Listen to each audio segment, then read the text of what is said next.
السلام علیکم ورحمۃ اللہ وبرکاتہ۔ سامعین، آپ جو کتاب سماعت فرما رہے ہیں اس کا نام ہے قلب سلیم۔ دستغیب شیرازی صاحب کی یہ کتاب ہے۔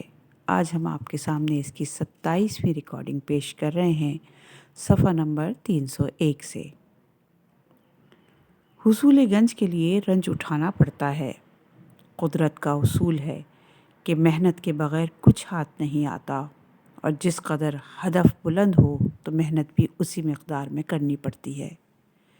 جس شخص کو مقام یقین اور دوسرے روحانی مقامات اور آل محمد کی ہم نشینی کا شوق ہو تو اسے قانون فطرت کے تحت مشقت کی زحمت بھی اٹھانا پڑے گی۔ دنیاوی مقامات بعض اوقات زحمت کے بغیر بھی حاصل ہو سکتے ہیں، لیکن اخروی مقامات محنت اور کوشش کے بغیر حاصل نہیں ہوتے۔ ہاں، اگر خدا چاہے تو وہ اور بات ہے۔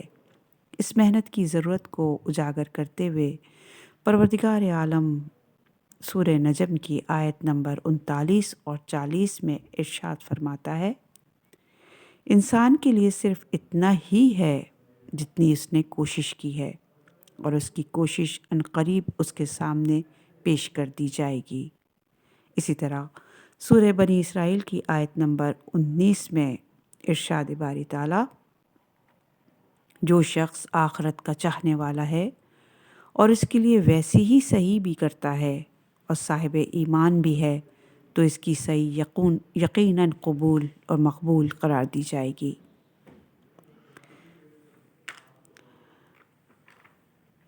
یعنی جن لوگوں نے ہماری راہ میں جد و جہد کی، ہم ضرور انہیں اپنے راستوں کی ہدایت کریں گے، اور بے شک اللہ نیکوکاروں کے کام آنے والا ہے۔ الغرض، قرآن مجید میں بہت سی آیات اور احادیث سے نبوی میں بہت سی ایسی احادیث موجود ہیں جن سے معلوم ہوتا ہے کہ جد و جہد کے بغیر آخرت کے درجات کسی کو میسر نہیں ہوتے۔ حصول مراتب کے لیے جہاد بالنفس کی ضرورت ہے۔ انسان کو چاہیے کہ آسائش و خوشی کے لیے آخرت کو مخصوص کر لے، اور اس قلیل ترین زندگی کو مخالفت نفس اور اطاعت و عبادت خداوندی کے لیے وقف کر دے، اور حیوانی شہوات اور نفسانی لذات سے کنارہ کشی کر لے، اور مباح لذات میں بھی حد سے زیادہ منہمک نہ ہو، کیونکہ حلال لذات میں زیادہ منہمک ہونے سے انسان توشہ آخرت کے حصول سے غافل ہو جاتا ہے۔ لہٰذا اس دنیا میں رہتے ہوئے انسان اپنے آپ کو مسافر سمجھے اور توشہ آخرت کو فراہم کرنے میں مصروف رہے۔ پروردگار سورہ توبہ کی آیت نمبر 38 میں ارشاد فرماتا ہے، کیا تم آخرت کے بدلے دنیاوی زندگی پر راضی ہو چکے ہو؟ ہادیان دین کے ارشادات۔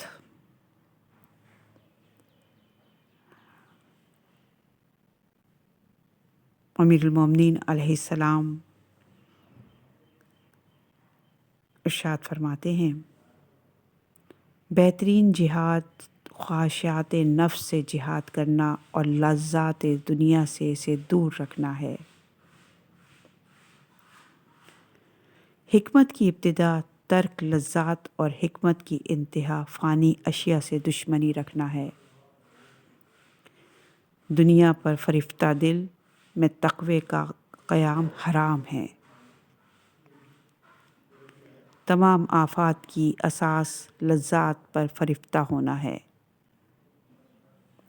مجھے تعجب ہے اس پر جو لذات کے انجام بد سے واقف ہو اور وہ عفت نفس کو اختیار کیوں نہیں کر لیتا۔ جی ہاں، اگر کوئی عقلمند دنیاوی لذات کے انجام کو غور سے ملاحظہ کر لے اور یہ دیکھے کہ جو لوگ ہر وقت لذیذ کھانوں اور جنسی خواہشات اور مال و دولت جمع کرنے اور حصول دولت و اقتدار میں منہمک رہتے ہیں، ان کا انجام کیا ہوا، تو یقیناً عقلمند شخص لذات دنیا سے منہ موڑ لے گا۔ پیغمبر اکرم کی روش۔ پیغمبر اکرم صلی اللہ علیہ وآلہ وسلم اپنی ایک زوجہ کے حجرے میں تشریف لے گئے۔ وہاں ایک رنگین پردہ آویزہ تھا۔ آپ نے فرمایا، اسے میری نگاہوں سے چھپا لو، کیونکہ جب میں اس پر نظر کرتا ہوں تو یہ مجھے دنیا اور دنیا کی زینت کی یاد دلاتا ہے۔ اپنے ہاتھوں سے اپنی عقل تباہ کرنے والے امام جعفر صادق علیہ السلام فرماتے ہیں، جس نے 3 چیزوں کو 3 چیزوں پر غالب کیا تو گویا اس نے اپنے ہاتھوں سے اپنی عقل کو تباہ کیا۔ نمبر 1، جس شخص نے اپنی دراز آرزوؤں کی وجہ سے اپنے نور تفکر کو تاریک کیا۔ نمبر 2، جس نے فضول اور بیہودہ گفتگو کی وجہ سے اپنی حکمت اور دانائی کو مٹایا۔ نمبر 3، جس نے اپنی نفسانی خواہشات کی وجہ سے اپنے نور عبرت کو بجھا دیا تو گویا اس نے اپنی عقل کو اپنے ہی ہاتھوں سے تباہ کیا، اور جس نے اپنی عقل کو تباہ کیا اس نے اپنی دنیا اور آخرت کو تباہ کیا۔ خدا پرستی اور ہوائے پرستی جمع نہیں ہوتی۔ ہم اپنے سامعین کو یاد دلانا چاہتے ہیں کہ ہوائے پرستی اور نفسانی خواہشات سے انسان اپنی منزل پر بھی نہیں پہنچ سکتا۔ اگر کسی کا یہ خیال ہو کہ نفس امارہ سے جہاد کیے بغیر روحانی مقامات حاصل کر لے گا تو یہ اس کا وہم ہے۔ قرآن مجید اور مختلف قطعیات میں اور عقل کا یہ فیصلہ ہے کہ خدا پرستی اور خواہش پرستی ایک دوسرے کی ضد ہیں، یہ ایک مقام پر جمع نہیں ہو سکتی۔ اگر وہ بندہ ہوتا تو یوں آزاد نہ ہوتا۔ کتاب مجالس المومنین اور دیگر کتب میں بشر حافی کے حالات میں مذکور ہے یہ واقعہ۔ ایک دن امام موسیٰ کاظم علیہ السلام بغداد کے ایک محلے سے گزر رہے تھے کہ ایک گھر سے طبل اور باجوں کی آوازیں بلند ہو رہی تھیں۔ معلوم ہوتا تھا کہ صاحب خانہ کے گھر میں محفل موسیقی سجی ہوئی ہے۔ جیسے ہی امام موسیٰ کاظم کا گزر اس دروازے سے ہوا، اتفاق سے صاحب خانہ کی ایک کنیز کسی کام کے سلسلے میں باہر آئی تو امام نے اس کنیز سے پوچھا، یہ گھر کسی غلام کا ہے یا آزاد کا ہے؟ کنیز نے کہا، گھر کا مالک آزاد ہے اور اس کے کئی غلام ہیں۔ امام کاظم نے فرمایا، جی ہاں وہ آزاد ہے، اگر وہ بندہ ہوتا تو اس کا کردار یہ نہ ہوتا۔ کنیز جیسے ہی گھر میں داخل ہوئی تو بشر نے پوچھا، تو کس سے گفتگو کر رہی تھی؟ کنیز نے کہا، میں جیسے ہی دروازے پر پہنچی تو ایک نورانی شکل والے بندے خدا نے مجھ سے پوچھا کہ یہ کسی غلام کا گھر ہے یا کسی گھر کا مالک، یا اس گھر کا مالک آزاد ہے؟ میں نے انہیں بتایا، اس گھر کا مالک آزاد ہے۔ انہوں نے کہا، واقعی وہ آزاد ہے، اگر بندہ ہوتا تو اس کا کردار یہ نہ ہوتا۔ امام کے الفاظ نے بشر کے دل پر گہرا اثر کیا اور وہ ننگے پاؤں آپ کے پیچھے دوڑا اور آپ کے ہاتھوں پر توبہ کی، اور امام علیہ السلام کی رہنمائی سے اپنے دور کا مشہور عارف بن گیا۔ اور جب اس نے آپ کے ہاتھوں پر توبہ کی تھی تو وہ اس وقت ننگے پاؤں تھا۔ پھر جب تک وہ زندہ رہا اس نے پاؤں میں جوتا کبھی نہ پہنا، اسی لیے اس کا لقب حافی مشہور ہو گیا۔ عرب میں ننگے پاؤں چلنے والے کو حافی کہا جاتا ہے۔ بندگی رضائے الہی کا سبب ہے۔ امیر المومنین کے ایک خطبے کا کافی حصہ پہلے ہم آپ کو سنا چکے ہیں۔ موقع کی مناسبت سے ہم اس کا ایک حصہ یہاں اور سنانے کی سعادت حاصل کر رہے ہیں۔ نہج البلاغہ کے خطبہ نمبر 127۔ کیا انہی کرتوتوں سے جنت میں اللہ کے پڑوس میں بسنے اور اس کا گہرا دوست بننے کا ارادہ ہے؟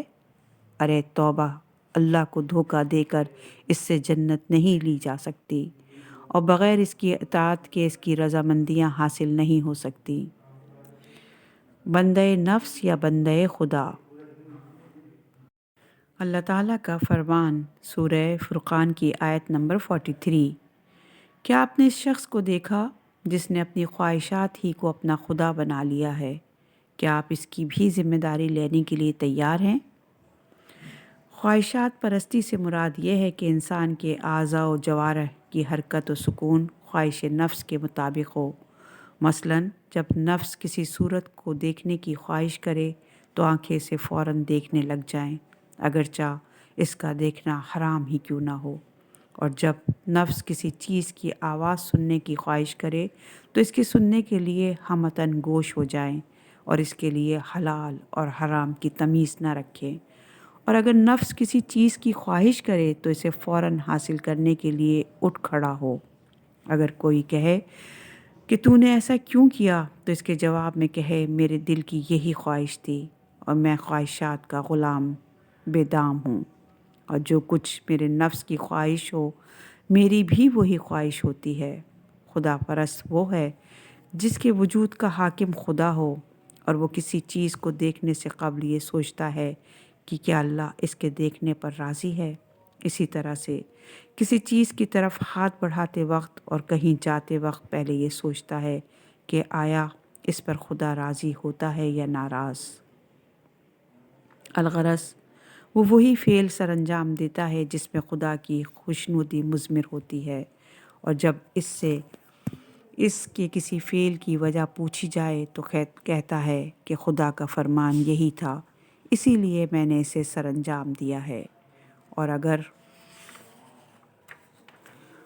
اگر کوئی کام نہ کرنے کی اس سے وجہ پوچھی جائے تو کہتا ہے خدا نے اس کام سے منع کیا ہے، اسی لیے میں نے اسے سر انجام نہیں دیا۔ یقین کی رکاوٹیں۔ یقین ایک عظیم مقصد ہے، اسی طرح سے اس کے راستے کی رکاوٹیں بھی عظیم ہیں، اور ان رکاوٹوں کو دور کیے بغیر انسان منزل یقین پر نہیں پہنچ سکتا۔ اسی لیے یقین کی رکاوٹوں سے آگاہ ہونا ضروری ہے۔ ایک صاحب دل نے چند اشعار کے ذریعے اس کیفیت کو یوں بیان کیا، فارسی کے چند اشعار اور ان کا ترجمہ۔ جب تک تم اپنے آپ سے رکاوٹیں دور نہیں کرو گے، اس وقت تک تمہارا خانہ دل میں اجالا نہیں ہو سکے گا۔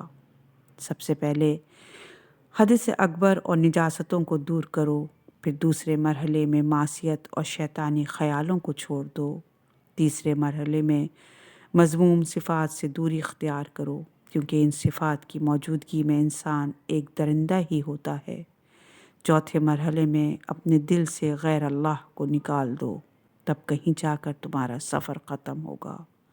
جو شخص ایسی پاکیزگی حاصل کر لے وہ مناجات کے قابل بن جاتا ہے۔ جب تم ان عیوب سے پاک ہو جاؤ گے تو اس وقت نماز تمہاری آنکھوں کی ٹھنڈک بن جائے گی۔ الغرض یقین کی رکاوٹ وہی ہوائے پرستی اور اس کے تقاضے میں ہیں۔ شرک فی العبادت کے زیر عنوان اس موضوع پر پہلے بحث ہو چکی ہے، یہاں ہم چند ضروری روایت کی طرف اشارہ کرتے ہیں۔ نفس امارہ سب سے بڑا دشمن ہے۔ امام جعفر صادق علیہ السلام اصول کافی کی جلد نمبر 3 باب اتباع ہوا میں ارشاد فرماتے ہیں، اپنی خواہشات سے اسی طرح ڈرو اور بچو جیسا کہ تم اپنے دشمنوں سے ڈرتے اور بچتے ہو، کیونکہ انسانوں کے لیے ان کی خواہشات کی اتباع اور ان کی زبان کے نتائج سے زیادہ خطرناک اور کوئی چیز نہیں ہے۔ آپ آگے فرماتے ہیں،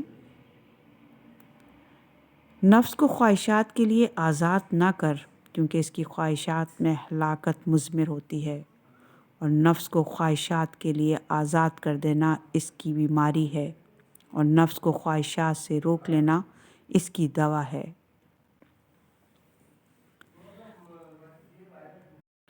آپ آگے ارشاد فرماتے ہیں، جب کسی شخص کا مقصود حیات شکم اور شرمگاہ رہ جائے تو وہ اللہ سے بہت دور ہو جاتا ہے۔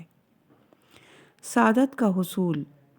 طالب سعادت کو چاہیے کہ اپنے پروردگار کی بندگی کا طوق اپنی گردن میں ڈال کر اپنے آپ پر قابو پائے اور اپنی تمام حرکات و سکنات کو حکم خداوندی کے تابع بنائے، اور جب کوئی شخص اپنے نفس کی غلامی سے آزاد ہو جاتا ہے تو خدا کی طرف سے اسے حقیقی سلطنت عطا ہوتی ہے اور اسے وہ مقام ملتا ہے جس کے لیے ارشاد باری تعالیٰ ہے سورہ قاف کی آیت نمبر 35 میں، وہاں اس کے لیے جو کچھ بھی چاہیں گے سب حاضر رہے گا اور ہمارے پاس مزید بھی ہے۔ جو شخص خدا کی بندگی سے بھاگ کر سمجھتا ہے کہ وہ آزاد ہے تو یہ اس کی سراسر خام خیالی ہے، اور خدا کی غلامی سے بھاگ کر نفس اور شیطان کی غلامی میں چلا جاتا ہے۔ اس کی تفصیل شرک کی بحث میں بیان ہو چکی ہیں۔ فارسی کے ایک شعر کا ترجمہ ہے، جو کوئی بادشاہ کے خراج سے بھاگے گا تو اسے صحرائی درندوں کے ساتھ زندگی بسر کرنا پڑے گی۔ مباحث کا خلاصہ، یہاں ہم کتاب کے حصہ اول کے مباحث کا خلاصہ پیش کر رہے ہیں۔ سالک راہ حق کو چاہیے کہ اس کے دل میں خدا کے علاوہ اور کوئی نہ ہو، یعنی خدا کے علاوہ اس کے دل میں نہ تو کسی کا خوف ہو اور نہ لالچ، اور نہ ہی اسے کسی کمی بیشی کی کوئی فکر لاحق ہو۔ وہ اپنے پروردگار کے سوا کسی سے دلی لگاؤ رکھے تو خدا کے لیے، اور کسی سے دشمنی رکھے تو وہ بھی صرف خدا کے لیے۔ الغرض انسان دنیا اور علائق دنیا سے منہ موڑ کر خدا سے لو لگائے، اور اللہ تعالیٰ سے اپنے پیغمبر کو اس امر کا حکم دیتے ہوئے ارشاد فرمایا۔ سورہ مزمل کی آیت نمبر 8 میں ارشاد باری تعالیٰ، آپ تمام چیزوں سے منقطع ہو کر اس سے لو لگائیں۔ اس آیت کی تفسیر کے ذیل میں منہج میں مرقوم ہے کہ اس آیت کا مقصد یہ ہے کہ آپ تمام مخلوقات سے قطع تعلق کر کے اپنے خدا کی طرف متوجہ رہیں، اور آپ خدا کی اطاعت اور عبادت میں مصروف ہو کر اپنے نفس کو ما سوائے اللہ سے آزاد کر لیں اور اپنا منتہائے مقصود ذات خداوندی کو قرار دیں۔ اور اسی لفظ کے مادہ اشقاق سے لفظ بطول بنا ہے، اور یہ بھی فاطمۃ الزہرا سلام اللہ علیہا کا لقب ہے۔ اور آپ کو بطول کہنے کی وجہ تسمیہ بھی یہی ہے کہ آپ ما سوائے اللہ سے منقطع یقین اور ہر وقت پروردگار عالم کی اطاعت اور عبادت میں مشغول رہتی تھیں۔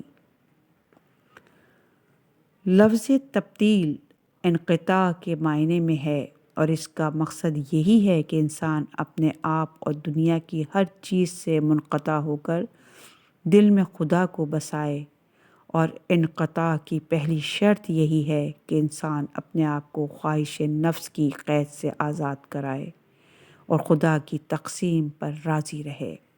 اگر کوئی شخص اپنے نفس کا اسیر ہو اور لذات نفس سے کنارہ کشی نہ کر سکتا ہو تو اسے چاہیے کہ کسی چیز کے حصول کے لیے مخلوق سے امیدیں وابستہ کرنے کی بجائے تمام تر امیدیں خالق سے وابستہ کرے، اور اس کے ساتھ اپنے آغاز و انجام پر نظر رکھے، اور ہمیشہ اپنی بے مائگی پر نگاہ کرے اور سوچے کہ وہ پہلے مشت خاک تھا اور پھر مر کر مشت خاک بن جائے گا۔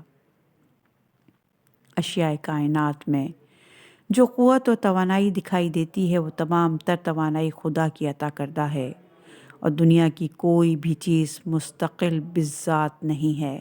ہر چیز کو خدا نے خلد وجود سے سرفراز کیا۔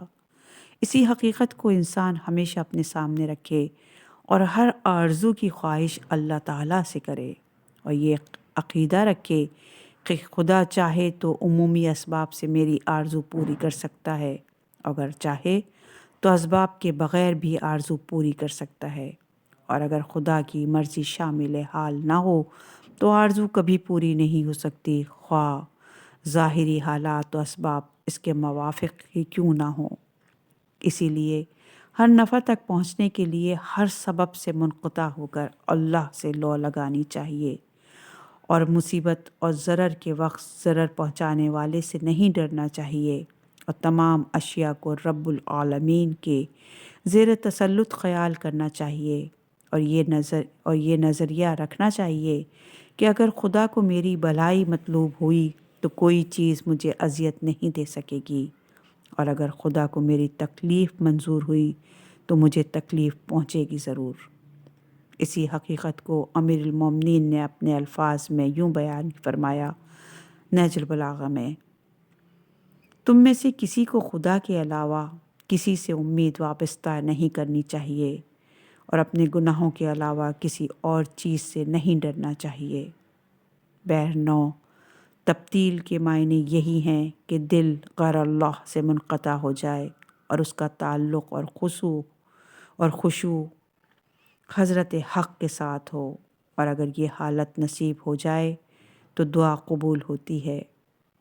اور فارسی کے چند اشعار کا ترجمہ: ایک دل کو 100 دل بنانے والا اپنے دل کو ایک دل بنا، اور غیروں کی محبت کو اپنے دل سے خارج کر اخلاص کے ساتھ ایک لحظے کو ہمارے در پر آ کر دیکھ۔ اگر تیرا مقصد حاصل نہ ہو تو پھر گلہ کرنا۔ امام جعفر صادق علیہ السلام کا ارشاد، آپ فرماتے ہیں، جب تم میں سے کوئی یہ چاہتا ہو کہ وہ جو کچھ بھی خدا سے مانگے تو خدا اسے عطا کر دے، تو اسے چاہیے کہ لوگوں سے مایوس ہو جائے اور خدا کے علاوہ کسی سے بھی امید وابستہ نہ کرے، اور جب خدا اس کے دل کو تمام چیزوں سے خالی اور اپنا امیدوار پائے گا تو وہ جو کچھ بھی خدا سے طلب کرے گا اللہ اسے عطا کرے گا۔ اس سے قبل کہ تم سے حساب لیا جائے تم خود ہی اپنا محاسبہ کرو۔ اعمالی اخبار میں یہ حدیث امام جعفر صادق علیہ السلام کی 149 صفحے پر موجود ہے۔ جس قرآن مجید میں وعدہ اجابت موجود ہے، جیسا کہ فرمان خداوندی اَمَّن یُجِیبُ الْمُضْطَرَّ اِذَا دَعَا وَیَکْشِفُ السُّوءَ، یعنی بھلا وہ کون ہے جو مضطر کی فریاد کو سنتا ہے جب وہ اس کو آواز دیتا ہے اور اس کی مصیبت کو دور کر دیتا ہے۔ سورہ نمل کی آیت نمبر 62۔ یہاں یہ عرض کرنا ضروری ہے کہ تمام انسانوں میں انقطاع اور اضطرار کا درجہ برابر نہیں ہوتا، اس کے بھی مراتب ہیں، اور اس کے اعلیٰ ترین مرتبہ پر معصوم فائز ہوتا ہے۔ اسی لیے امام زمانہ کے القاب میں سے ایک لقب مستر ہے۔ چنانچہ دعائے ندبہ میں یہ الفاظ وارد ہوئے ہیں، وہ مستر کہاں ہیں جس کی دعا قبول ہوتی ہے؟ مستر سے امام زمانہ علیہ السلام مراد ہیں۔ امام سجاد علیہ السلام اپنی مناجات میں عرض کرتے ہیں، ہم وہ مستر ہیں جن کی دعا قبول کرنے کا تو نے وعدہ کیا۔ اسی حالت اضطرار اور انقطاع کو دعائے کمیل کے ان جملوں میں بخوبی دیکھا جا سکتا ہے۔ میرے معبود اور میرے پروردگار، تیرے علاوہ میرا کون ہے جس سے میں اپنا ضرر کو ہٹانے اور امر کی اصطلاح کا سوال کر سکوں۔ اسی انقطاع اللہ کی درخواست مناجات شبانیہ میں ان الفاظ سے دکھائی دیتی ہے، میرے معبود اپنے غیر سے مجھے انقطاع کا اعلیٰ ترین مقام عطا فرما۔ ایک صاحب دل کا واقعہ منقول ہے کہ کوفے میں ایک تاجر رہتا تھا۔ اسے تجارت میں مسلسل خسارہ ہوا اور اس کا تمام کاروبار ختم ہو گیا اور وہ مقروض ہو گیا۔ قرض خواہوں کے مطالبے سے بچنے کے لیے وہ بیچارہ گھر بیٹھ گیا اور گھر سے باہر نکلنا چھوڑ دیا۔ ایک شب کو آدھی رات کے وقت گھر سے نکلا اور ایک محلے کی مسجد میں چلا گیا۔ بارگاہ اہدیت میں رو رو کر دعائیں مانگنے لگا۔ اللہ تعالیٰ کی اس کی حالت پر ترس آ گیا اور اسی وقت ایک دولت مند تاجر کو خواب میں ایک صدا سنائی دی کہ اے خدا کے بندے، ایک خدا کا بندہ مقروض ہے اور اپنے قرض کی ادائیگی کے لیے اللہ سے دعا مانگ رہا ہے، لہٰذا تم فوراً اٹھو اور اس بندے خدا کا قرض ادا کرو۔ اس خواب کے بعد وہ تاجر اٹھا، وضو کر کے 2 رکعت نماز ادا کی اور پھر سو گیا۔ اسے عالم خواب میں دوبارہ وہی صدا سنائی دی۔ وہ یہ صدا سن کر پھر سو گیا۔ پھر عالم خواب میں سے تیسری دفعہ یہی آواز سنائی دی۔ تیسری بار جب یہ آواز سننے کے بعد وہ بستر سے اٹھا اور 1000 درہم اپنے ساتھ لیے اور اونٹ پر بیٹھ گیا اور اس کی مہار چھوڑ دی اور کہا، جس خدا نے مجھے خواب میں حکم دیا وہی اس اونٹ کو اس شخص تک پہنچائے گا۔ اونٹ اسے لے کر چل پڑا اور کچھ گلیاں عبور کرنے کے بعد ایک مسجد کے سامنے رک گیا اور وہ شخص اونٹ سے اترا اور مسجد کے دروازے پر کھڑا ہو گیا۔ مسجد سے اس مخروس کی آواز سے مناجات بلند ہو رہی تھی جو کہ بڑے درد سے اللہ تعالیٰ سے اپنے قرض کی ادائیگی کی درخواست کر رہا تھا۔ دولت مند شخص مسجد میں داخل ہوا اور اس شخص سے کہا، خدا نے مجھے تیری مدد کے لیے بھیجا ہے، یہ 1000 درہم میں تیری نظر کرتا ہوں، اس سے اپنا قرض ادا کر اور اپنی ضروریات پوری کر، اور جب تجھے کبھی ضرورت محسوس ہو تو میرا گھر فلاں محلے میں ہے، مجھے آ کر ملنا اور میں تیری ضرورت پوری کر دوں گا۔ غریب تاجر نے جواب دیا، تیرا شکریہ، مگر میں آئندہ اپنی کسی ضرورت کے لیے تیرے دروازے پر نہیں آؤں گا۔ تیرے دروازے پر آنے کے بجائے میں خدا کے گھر میں جاؤں گا، اگر اس نے چاہا تو تجھے میری ضرورت پوری کرنے کا حکم دے گا یا کسی اور کو میری مدد کے لیے بھیجے گا۔ یہ واقعہ گلزار اکبری صفحہ نمبر 147 بحوالہ رونق المجالس نیشاپوری میں درج ہے۔ اس حکایت کے نقل کرنے کا مقصد یہ ہے کہ جب انسان تمام اسباب سے منقطع ہو کر خدا سے لو لگائے گا تو اللہ تعالیٰ اس کی دعا ضرور قبول کر لیتا ہے۔ سورہ حامیم سجدہ کی آیت نمبر 30، 31 اور 32 میں ارشاد باری تعالیٰ، بے شک جن لوگوں نے کہا کہ اللہ ہمارا رب ہے اور اس پر جمے رہے، ان پر ملائکہ یہ پیغام لے کر نازل ہوتے ہیں کہ ڈرو نہیں اور رنجیدہ بھی نہ ہو اور اس جنت سے مسرور ہو جاؤ جس کا تم سے وعدہ کیا جا رہا ہے۔ ہم زندگانی دنیا میں بھی تمہارے ساتھی تھے اور آخرت میں بھی تمہارے ساتھی ہیں۔ یہاں جنت میں تمہارے لیے وہ تمام چیزیں فراہم ہیں جن کے لیے تمہارا دل چاہتا ہے اور جنہیں تم طلب کرو گے، یہ زیادہ بخشنے والا مہربان خدا کی طرف سے ہے، تمہاری ضیافت کا سامان ہے۔ مذکورہ 2 آیات کے چند مفاہیم کی بحث باب شرک میں کی جا چکی ہے، اور اس مقام پر ہم اس نکتے کی وضاحت کرنا چاہتے ہیں کہ اللہ تعالیٰ نے اہل ایمان کے قول کو نقل کرتے ہوئے فرمایا، ربنا اللہ، یعنی اللہ ہی ہمارا رب ہے۔ اس قول سے صرف زبانی قول ہی مراد نہیں، اس کا مقصود حقیقت کی تصدیق ہے، یعنی اہل ایمان اپنی تربیت کندہ صرف اللہ تعالیٰ کو سمجھتے ہیں اور خدا کو صرف اپنا ہی تربیت کندہ نہیں بلکہ تمام کائنات کا تربیت کندہ تصور کرتے ہیں۔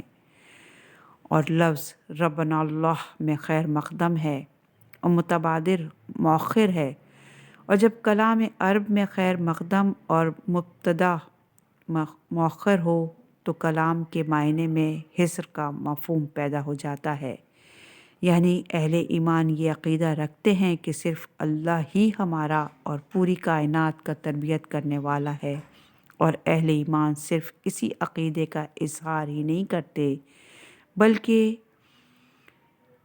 وہ اس پر جمے رہتے ہیں، یعنی اہل ایمان وہ ہیں جن کا عقیدہ خداوند عالم کی ذات پر ہو اور پوری زندگی اس عقیدے پر قائم و دائم رہیں اور خدا کے علاوہ کسی کے سامنے نہ جھکیں اور خداوند عالم کے علاوہ کسی سے ارتباط قلبی نہ رکھیں، اور تمام اشیاء کے خواص اور کمالات کو خدا کا عطیہ تصور کریں اور تمام مخلوقات کو خدا کا محتاج اور اسی سے روزی حاصل کرنے والا خیال کریں۔ عزت و ذلت، غربت و امارات، موت اور حیات کا مالک خدا کو جانیں اور اس عقیدے کے نتیجے میں اپنے خدا پر بھروسہ کریں اور خدا کے علاوہ کسی سے دست سوال دراز نہ کریں اور خدا کی رضا کے علاوہ کسی کی خوشنودی کو اہمیت نہ دیں اور خدا کی ناراضگی کے علاوہ کسی کی ناراضگی کو اہمیت نہ دیں، علم و عمل کو خدا کے لیے خالص کریں۔ امیر المومنین نے دین کا تعارف کرواتے ہوئے ارشاد فرمایا، دین کا ابتدائی قدم اللہ تعالیٰ کی پہچان کی طرف اٹھتا ہے، یعنی جس نے خدا کو نہیں پہچانا اس نے دین میں قدم ہی نہیں رکھا، اور معرفت کا کمال خدا پر ایمان رکھنا اور اس کے سامنے خشوع کرنا ہے، اور خدا پر ایمان و تصدیق کا کمال اس کی توحید پر ایمان رکھنا اور خدائے واحد کی اطاعت ہے، اور یکتا پرستی کا کمال اخلاص ہے، یعنی انسان اپنے تمام اعمال کو خدا کے لیے خالص کر دے۔